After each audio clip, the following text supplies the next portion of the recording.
My dear students and parents, this is Daniel and welcome back to Vishnu.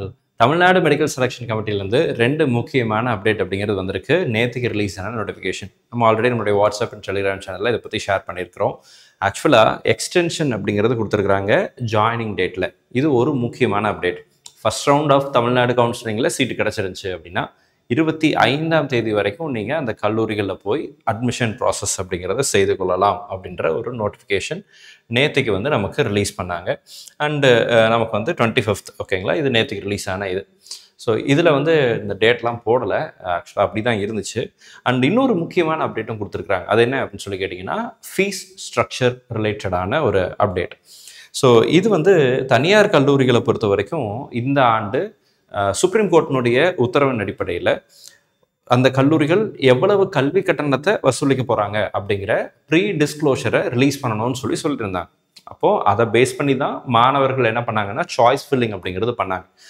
இது private colleges, private universities எல்லாத்துக்கும் போகிறது. 26 கல்லூரிகள் இருக்குது, plus dental colleges இருக்குது, 20 dental colleges இருக்குது. இப்போ இந்த ப்ரைவேட் எம்பிபிஎஸ் காலேஜஸ், மெடிக்கல் காலேஜஸை பொறுத்த வரைக்கும் அவங்க சொன்ன ஃபீஸுக்கும் இப்போ ஃபர்ஸ்ட் ரவுண்ட் முடிவில் அவங்க வாங்குற ஃபீஸுக்கும் இடையில நிறைய வேரியேஷன் அப்படிங்கிறது இருக்குது. உதாரணத்துக்கு ஹாஸ்டல் ஃபீஸ் அவங்க கொடுத்த லிஸ்ட்டில் ஒரு ஃபீஸ் மென்ஷன் பண்ணியிருக்காங்க. ஆக்சுவலாக காலேஜில் அலாட்மெண்ட் ஆர்டர் எடுத்துகிட்டு போகும்போது கேட்டால் எக்ஸ்ட்ரா கேஷாக கேட்குறாங்க அல்லது எக்ஸ்ட்ரா காசு கேட்குறாங்க, அவ்வளோதான். ஸோ இந்த விஷயம் அப்படிங்கிறது எல்லா பெற்றோர்களுக்கும் அஃபோர்டபிலிட்டி லெவலில் இல்லை. ஏன்னா ஒரு மென்டாலிட்டியில் இவ்வளோதான் ஃபீஸ் அப்படின்னு சொல்லி யோசிச்சுட்டு போன மாணவர்கள் பெற்றோர்களுக்கு இது ஒரு ஏமாற்றத்தை தான் கொடுக்குது. ஸோ இது நிறைய இடங்களில் கம்ப்ளைண்ட்ஸாக ஃபைல் பண்ணதுனால எம்சிசி நம்மளுடைய தமிழ்நாடு மெடிக்கல் செலெக்ஷன் கமிட்டிக்கு இதை பற்றின ரிப்போர்ட் வந்ததுனால மெடிக்கல் செலெக்ஷன் கமிட்டியிலேருந்து ஒரு நோட்டிஃபிகேஷன் அப்படிங்கிறத கொடுத்துருக்குறாங்க. ஸோ இது ரொம்ப முக்கியமான ஒரு நோட்டிஃபிகேஷன். இதுவும் நேற்றுக்கு தான் வந்துச்சு, ஆனால் டேட் போடாமல் தான் கொடுத்தாங்க. ஸோ நான் உங்களுக்கு சொல்லிடுறேன். All the principals and deans of self financing medical institutions are advised academic year 2025-2026 இந்த அகாடமிக் இயருக்கு ஒரு சின்ன இன்ஸ்ட்ரக்ஷன்ஸ் அப்படின்னு கொடுத்துருக்காங்க. All self-financing institutions are advised to strictly adhere to the directions of Honorable Supreme Court of India and High Court orders and National Medical Commission's guidelines without fail. Supreme Court order, Madras High Court nuடைய orders, NMC nuடைய regulations இதெல்லாம் ஸ்ட்ரிக்டாக follow பண்ணணும் அப்படின்னு சொல்லியிருக்காங்க. First instruction, ஓகேங்களா, சந்தோஷம். If any self-financing institutions refuses to admit the candidate in any round of MBBS BDS counseling for the academic year 2025-2026 and demands higher fees other than the fee prescribed by the fees fixation committee, strict action will be initiated against the institutions by the government அப்படின்னு சொல்லி போட்டிருக்காங்க. ஆக்சுவலாக என்ன விஷயம் அப்படின்னு சொல்லி கேட்டிங்கன்னா, தமிழ்நாட்டில் உள்ள ப்ரைவேட் காலேஜஸில் நமக்கு வந்து SC, SCA, ST candidates and converted Christian candidates இவங்களுக்கு வந்து ஆனுவல் இன்கம் வந்து 2.5 lakhs விட குறைவாக இருந்தால் அவங்க எந்த விதமான கல்வி கட்டணமும் செலுத்த வேண்டியதில்லை அப்படின்னு சொல்லியிருந்தாங்க இல்லைங்களா. இது உங்களுக்கே தெரியும். ஆக்சுவலாக இங்கே நடக்கிற விஷயம் என்னென்னா, அந்த மாணவர்கள் அந்த கல்லூரிகளுக்கு போய் சேரும்போது, அந்த கேட்டகரியில் இருக்கக்கூடிய எலிஜிபிள் கேண்டிடேட்ஸ் போய் சேரும்போது நீங்கள் ஃபீஸை பே பண்ணணும் அப்படின்னு டிமாண்ட் பண்ணக்கூடிய ப்ரைவேட் காலேஜஸ் இருக்குது. இதை வந்து மாணவர்கள் நம்மக்கிட்டையும் சொல்கிறாங்க. இந்த ரீசனுக்காகத்தான் இந்த நோட்டிஃபிகேஷன் அப்படிங்கிறது வந்திருக்கு. இது மட்டும் இல்லை, இன்னொரு முக்கியமான விஷயம் என்னென்னா, அவங்க சொன்ன ப்ரிஸ்கிரைப் பண்ண ஃபீஸுங்கிறது ஒன்று, ஆனால் ஆக்சுவலாக கலெக்ட் பண்ணுற ஃபீஸுங்கிறது வேறு ஃபீஸாக இருக்குது. ஸோ இந்த ரெண்டு விஷயத்துக்காக நமக்கு மெடிக்கல் செலெக்ஷன் கமிட்டியிலேருந்து ஒரு நோட்டிஃபிகேஷன் கொடுத்துருக்குறாங்க. On receipt of any specific complaints from the candidates, action will be taken against the respective institution including the withdrawal of approval or cancelling of affiliation of the college through appropriate authorities அப்படின்னு சொல்லியிருக்காங்க.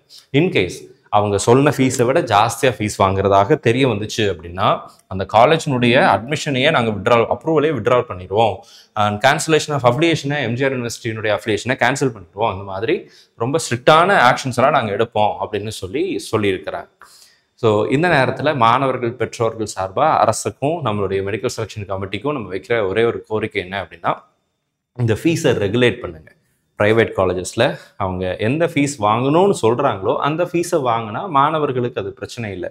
ஆனால் சொல்கிறது ஒன்று, வாங்குறது ஒன்றா இருந்துச்சு அப்படின்னா அது வந்து பெரிய அளவில் மாணவர்களுக்கும் பெற்றோர்களுக்கும் ஒரு ஏமாற்றத்தை கொடுக்கக்கூடிய ஒரு விஷயமா தான் இருக்குது. கல்வி கட்டணம், மருத்துவ கல்வி கட்டணம் குறிப்பாக தமிழகத்தில் வந்து கொஞ்சம் அதிகம் தான். இப்போது தமிழ்நாட்டில் மட்டும்தான் அதிகமானு கேட்டால் அப்படி இல்லை. ஆனால் அவங்க சொன்ன ஃபீஸை விட அதிகமாக வாங்குற பழக்கம் எல்லா கண்ட்ரீஸ்லையுமே எல்லா ஸ்டேட்லையுமே இருந்துக்கிட்டு தான் இருக்குது. அண்ட் தமிழ்நாட்டிலையும் நிறைய கல்லூரிகள் அதை ஃபாலோ பண்ணிட்டு தான் இருக்கு. வெகு சில கல்லூரிகளை தவிர சில கல்லூரிகள் மட்டும்தான் நாங்கள் இவ்வளோதான் ஃபீஸ் சொன்னோன்னா அந்த ஃபீஸை மட்டும் வாங்குற காலேஜஸ் ரொம்ப கம்மியாக தான் இருக்குது. ஒரு சில காலேஜஸ் வாங்குறாங்க. ஆனால் மெஜாரிட்டி ஆஃப் த காலேஜஸ் என்ன பண்ணுறாங்க அப்படின்னா அவங்க சொன்ன ஃபீஸ் ஒரு ஃபீஸ் ஆகும், வாங்குற ஃபீஸுங்கிறது வந்து வேற ஒரு ஃபீஸ் ஸ்ட்ரக்சராகவும் இருக்குது. ஸோ இதை பற்றின அப்டேட் அப்படிங்கிறது தான் மெடிக்கல் செலெக்ஷன் வந்து கொடுத்துருந்தாங்க. ஒருவேளை நீங்கள் போய் ஜாயின் பண்ண காலேஜஸில் இந்த மாதிரியான இஷ்யூ இருக்குது அப்படின்னா யூ கேன் மேக் இன்ஃபர்மேஷன். இதை வந்து நீங்கள் தமிழ்நாடு மெடிக்கல் செலெக்ஷன் கமிட்டிக்கு நீங்கள் இன்ஃபர்மேஷன் அப்படிங்கிறது கொடுக்கலாம். ஸோ உங்களுக்கு தேவைப்படும் அப்படின்னா மெடிக்கல் செலெக்ஷனுடைய ஆஃபீஸ் நம்பர்ஸ், கான்டாக்ட் நம்பர்ஸ் எல்லாமே வந்து இட் இஸ் அவைலபிள். இந்த கான்டாக்ட் இன்ஃபோவில் வந்து இட் இஸ் அவைலபிள். நீங்கள் வந்து உங்களுடைய கம்ப்ளைண்ட்ஸ் ஏதாவது இருந்துச்சுன்னா நீங்கள் ஃபைல் பண்ணுறதுனா பண்ணலாம். ஸோ இதுதான் இப்போதைக்கு வந்திருக்கிற 2 முக்கியமான அப்டேட். தமிழ்நாடு மெடிக்கல் கவுன்சிலிங்குரிய ரிப்போர்ட்டிங் அப்படிங்கிறத எக்ஸ்டெண்ட் பண்ணியிருக்கிறாங்க 25ஆம் தேதி வரைக்கும். ஃபீஸ் ஸ்ட்ரக்சர் அதிகமாக வாங்கினா நாங்கள் ஆக்ஷன் எடுப்போம் அப்படின்னு சொல்லியிருக்கிறாங்க. இது வெறும் சுற்றறிக்கையா அல்லது உண்மையான ஒரு கண்டிப்பா அப்படிங்கிறத நீங்கள் என்ன நினைக்கிறீங்க, இதை பற்றி நீங்கள் என்ன நினைக்கிறீங்க அப்படிங்கிறத கமெண்ட் செக்ஷனில் டைப் பண்ணுங்கள். இது வந்து ஒவ்வொரு வருஷமும் வரக்கூடிய விஷயங்கள் தான். ஆனால் இந்த மாதிரி பிடிஎஃப் ரிலீஸ் பண்ணுறதில்ல. பட் இதே மெடிக்கல் செலெக்ஷன் கமிட்டி தான் வந்து SC, SC, ST and convert Christian கேண்டிடேட்ஸ்க்கு ஃபீஸ் வாங்கக்கூடாது அப்படின்னு சொல்லி ப்ராஸ்பெக்டஸ்லையும் போட்டிருக்காங்க, ஸ்பெஷல் சர்க்குலர் கொடுத்தாங்க, நோட்டிஃபிகேஷன் கொடுத்தாங்க. இந்த விஷயம் காலேஜஸ்க்கும் தெரியும். ஆனால் காலேஜஸ் டிமாண்ட் பண்ணுறாங்க. அது மட்டும் இல்லை, நிறைய காலேஜஸ் டியூஷன் ஃபீஸ் தவிர, ஹாஸ்டல் ஃபீஸ் தவிர எக்ஸ்ட்ரா அதர் ஃபீஸஸ் அப்படிங்கிறது சார்ஜ் பண்ணுறாங்க. ஹாஸ்டல்லே எடுக்கலனாலும் ஹாஸ்டல் ஃபீஸ் வாங்குறாங்க, டிரான்ஸ்போர்ட்டை யூஸ் பண்ணலனாலும் டிரான்ஸ்போர்ட் ஃபீஸ் அப்படிங்கிறது வாங்குறாங்க. ஸோ இதெல்லாம் ரெகுலேட் பண்ணால் கொஞ்சம் நல்லா இருக்கும். அல்லது அந்த அந்த அந்த ஃபீஸுக்கு வேறு நேமை வச்சிங்கன்னா மாணவர்கள், பெற்றோர்களுக்கு ஒரு கன்ஃபியூஷன் வராமல் இருக்கும் அப்படின்னு நான் நினைக்கிறேன். ஸோ நீங்கள் என்ன நினைக்கிறீங்க அப்படிங்கிறத கமெண்ட் செக்ஷனில் டைப் பண்ணுங்கள். All the very best and thank you so much. வேறு ஏதாவது முக்கியமான அப்டேட் வந்துச்சு அப்படின்னா அதை நம்ம சேனலில் கண்டிப்பாக பதிவு செய்கிறேன். இது வரைக்கும் நீங்கள் நம்ம சேனலில் சப்ஸ்கிரைப் பண்ணாமல் இருக்கீங்க அப்படின்னா மறக்காமல் சேனலை சப்ஸ்கிரைப் பண்ணி வச்சுக்கோங்க. All the very best and thank you so much.